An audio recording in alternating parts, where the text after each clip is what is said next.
విజయనగరం జిల్లా గజపతి నగరం మరుపల్లి గ్రామంలో సిరుల ఎల్లమ్మ తల్లి పండుగ సందర్భంగా గ్రామం మొత్తం ఉత్సాహభరిత వాతావరణంలో ముగిపోయింది. వేకువజాము నుంచే భక్తులు అమ్మవారిని దర్శించుకోవడానికి తరలివచ్చారు. కోరిన కోరికలు తీర్చే కల్పవల్లిగా ఎల్లమ్మ తల్లిని విశ్వసిస్తూ ప్రత్యేక పూజలు నిర్వహించి మొక్కులు చెల్లించుకున్నారు.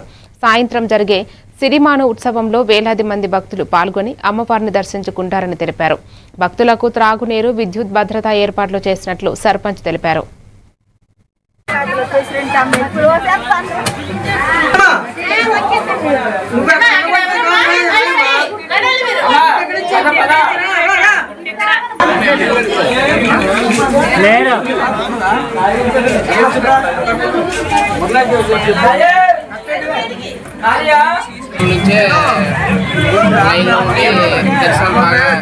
దర్శనాలు చేసుకుంటున్నారు.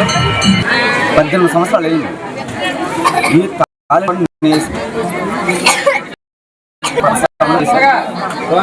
సంబరం చేసుకొని రాత్రి 10-11 గంటలకు వస్తాం. ఆ వెనక్కి తాళి చేస్తాం. ఆ వెనక అమ్మ తల్లిని దండం పెట్టుకుంటాం. మా తాళి దాకా ఉంటూనే ఉన్నాను. ఈ యాత్రకి 40-30 సంవత్సరాల కాంతి నేను వస్తూనే ఉన్నాను. నా చిన్నతనం నుంచి కూడా ఈ ఎల్లమ్మ తల్లిని మొక్కుతూనే ఉన్నాను. బాగా అయ్యేటట్టు ప్రతి ఒక్క